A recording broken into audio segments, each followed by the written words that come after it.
Hello everyone, my name is Payal Jain and I am going to give you an overview of the Act Rajasthan Rent Control 2001, which is very important from the point of view of Rajasthan judiciary. Though it is a minor act, but it can make you crack the pre-exam. क्योंकि generally होता क्या है, major acts तो सबको ही आते होते हैं क्योंकि मोर और लेस सब स्टेट्स में वो सेम ही है, लेकिन जो दम रखता है कि आप जुडिशरी क्रैक कर तो वो माइनर एक्ट्स होते हैं। तो ऐसे ही ये राजस्थान कंट्रोल एक्ट जो है वो one of the minor acts है इस जुडिशरी का। और आप देख सकते हैं यहाँ मैंने एक कोट लिखी है, little hinges swing big doors. ये ऑब्वियसली मैंने माइनर एक्ट से रिलेटेड ही लिखा है कि how small things make big difference. Minor acts may work as trigger for big things to happen. तो मैं आज आपको एक स्ट्रक्चर देने वाली हूं जिससे आप ये समझिए कि आपका ऑलमोस्ट 50% आपको ये वाला एक्ट जो है वो अच्छे से समझ में आ जाएगा। क्योंकि अगर आपको स्ट्रक्चर अगर आ जाए तो बीच बीच में छोटी छोटी चीजें हैं सिर्फ वही रह जाएंगी समझने के लिए। तो आप देखते रहिए ये video. Rajasthan rent control act 2001, ये एक्ट नंबर 1 है ऑफ 2003। एक्ट नंबर 1 का क्या मतलब है कि जब 2003 में जो एक्ट जितने भी एक्ट पास हुए तो उसमें राजस्थान रेंट कंट्रोल एक्ट का नंबर था 1। ये सबसे पहले नंबर पर इस साल में ये एक्ट पास हुआ था। इसे एसेंट मिली थी 11 मार्च 2003 में और इसकी एनफोर्समेंट डेट है 1 अप्रैल 2003। ध्यान रखिएगा एक्ट 2001 का है लेकिन इसकी जो एनफोर्समेंट डेट है वो 2003 की है, तो इसलिए आप इस चीज में गलती मत कर दीजिएगा। ठीक है, चलिए अब आगे बढ़ते हैं। रेंट कंट्रोल एक्ट में टोटल 7 चैप्टर्स हैं, सेक्शंस इसमें 32 हैं और शेड्यूल है इसमें 1, 2, 3, 4। शेड्यूल जो है लोग बच्चे जो है सेक्शंस पढ़ जाते हैं, चैप्टर उन्हें याद कर लेते हैं लेकिन वो शेड्यूल भूल जाते हैं। तो शेड्यूल में बस यही आ सकता है कि भाई इसका जो टाइटल है वो पूछ लिया जाएगा आपका कि भाई ये पर्टिकुलर जो है ये कौन सी शेड्यूल में गिवन है या फर्स्ट शेड्यूल में क्या गिवन है, सेकंड में क्या गिवन है। तो ये भी इंपॉर्टेंट प्ले करते हैं पार्ट, ये आपको पढ़ना है, इसे छोड़कर नहीं जाना है। ठीक है, तो सबसे पहला जो चैप्टर नंबर 1 है इसमें, क्योंकि इसमें टोटल नंबर ऑफ चैप्टर 7 है, तो उसमें चैप्टर नंबर 1 है आपका प्रिलिमिनरी में है आपके सेक्शन 1 to 5, सेक्शन 1 to 5। और जनरली आपने देखा है कि सेक्शन 1 जो होता है वो आपका होता है short title, extent and commencement.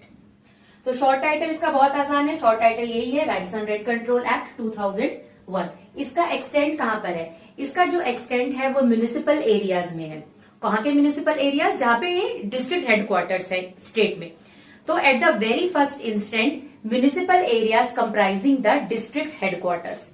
फिर अगर स्टेट गवर्नमेंट चाहे तो उसे अदर म्यूनिसिपल एरियाज में भी अप्लाई करवा सकते हैं।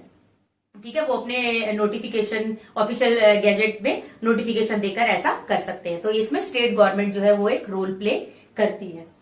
और कमेंसमेंट, इसका कमेंसमेंट कब हुआ था? जो इसकी एनफोर्समेंट डेट होती है वही इसका कमेंसमेंट होता है और इसे स्टेट गवर्नमेंट अपने ऑफिशियल गैजेट में अपॉइंट करती है। राइट, ठीक है। अब आते हैं हम डेफिनेशन क्लॉज पे। डेफिनेशन क्लॉज बहुत इंपॉर्टेंट है, इसे ध्यान से सुनिएगा, ध्यान से पढ़िएगा और इसे अगर आप एक स्टोरी की तरह पढ़ेंगे तो आपको बहुत अच्छे से याद भी हो जाएगा ये। तो मैं एक ओवरव्यू में आपको कोशिश करूंगी कि एटलीस्ट आपको ये सेक्शन के टाइटल और उनके अंदर की थोड़ी थोड़ी जो बारीकियां है वो आपको समझ में आ जाए। तो डेफिनेशन क्लॉज में जो आपकी सबसे पहली डेफिनेशन है वो है एमिनिटीज। एमिनिटीज का जो हिंदी अनुवाद है वो है सुख सुविधाएं। जब आप रेंट पर घर लेने जाते हैं तो आप देखते हैं कि सबसे पहले कि क्या सुख सुविधाएं हैं यहाँ पर। ठीक है, तो इसकी पहली डेफिनेशन ही है एमिनिटीज। और एमिनिटीज की डेफिनेशन में जो भी चीजें दे रखी हैं वो इलस्ट्रेटिव है, वो एग्जॉस्टिव नहीं है। एग्जॉस्टिव का मतलब सिर्फ वही नहीं है, उसके अलावा भी हो सकती हैं। तो एमिनिटीज में जो जो सुख सुविधाएं दे रखी हैं उसमें है आपकी electricity, staircase, sanitary, supply of water, electricity, passages, telephone services, lifts etcetera. Next definition है आपकी एपेलेंट रेंट ट्रिब्यूनल, जो कि आपके गिवन है अंडर सेक्शन 19। बस यही इसकी डेफिनेशन है कि अपीलेंट रेंट ट्रिब्यूनल कितने कौन है, जो अंडर सेक्शन 19 में है। नेक्स्ट आता है लैंडलॉर्ड। लैंडलॉर्ड की डेफिनेशन क्या होगी कि लैंडलॉर्ड कौन है, कि भाई वो खुद पर्सन ही हो सकता है या अपनी अथॉरिटी अपने किसी एजेंट को भी दे सकता है, या फिर उसके घर वाले जो और है वो भी ले सकते हैं। तो इसके अंदर हम डेफिनेशन में लैंडलॉर्ड की में ये पढ़ेंगे। नेक्स्ट डेफिनेशन है लीज की। लीज की डेफिनेशन क्या है, म्युनिसिपल एरिया, कौन से एरिया है जो म्युनिसिपल एरिया कहलाए जाते हैं। फिर नेक्स्ट आपका आता है प्रीमिसेस। तो इसका याद करने का तरीका ये देखिए कि A for immunities, A immunities हो गया, बी एपिलेट। और अगर आपको कोई प्रॉब्लम हो तो आप कहा जाएंगे, go and see the landlord. तो सी इज लैंडलॉर्ड। लैंडलॉर्ड ने क्या दिया है, लीज, लीज पर अपनी जमीन दी है, याद करने के लिए जैसे आप ही समझ लीजिए, लीज उसने दी है, लीज पर क्या दिया है, एक एरिया दिया है, म्युनिसिपल एरिया है वो, और म्युनिसिपल एरिया में वहां पे क्या है, वो प्रीमिसेस।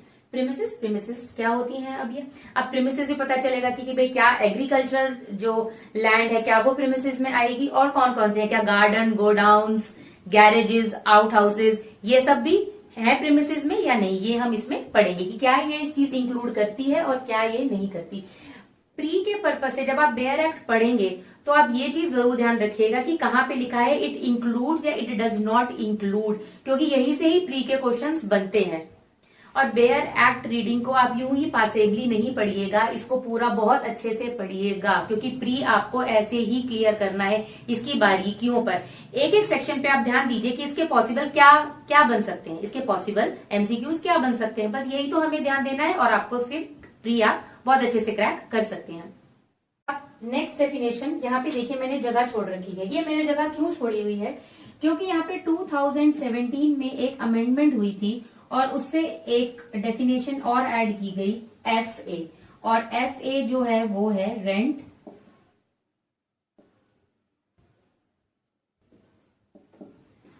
अथॉरिटी। 2000 अमेंडमेंट के बाद इसमें एक और डेफिनेशन जोड़ी गई जो कि है रेंट अथॉरिटी। रेंट अथॉरिटी क्या है, जो कि अपॉइंटेड है अंडर सेक्शन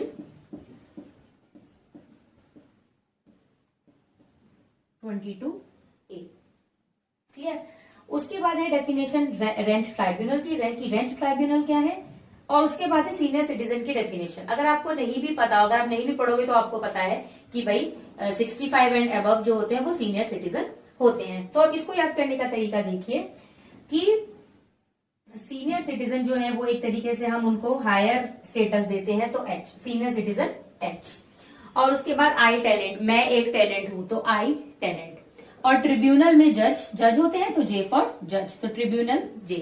ऐसे आप ये याद कर सकते हैं। तो ऐसे ही टेनेंट की डेफिनेशन, जैसे ही लैंडलॉर्ड की हम 2C को पढ़ते हैं 2I के साथ, कि जैसे ही एक लैंडलॉर्ड की डेफिनेशन ही कि लैंडलॉर्ड कौन हो सकता है, तो ऐसे ही टेनेंट कौन हो सकता है, कि टेनेंट जो सिर्फ पेमेंट करता है वही टेनेंट है, या फिर और कोई भी इसके अंदर आ सकते हैं। और उसके बाद ये आपका डेफिनेशन है ट्राइब्यूनल की, कि ट्राइब्यूनल कौन कौन सी है आपकी, एक है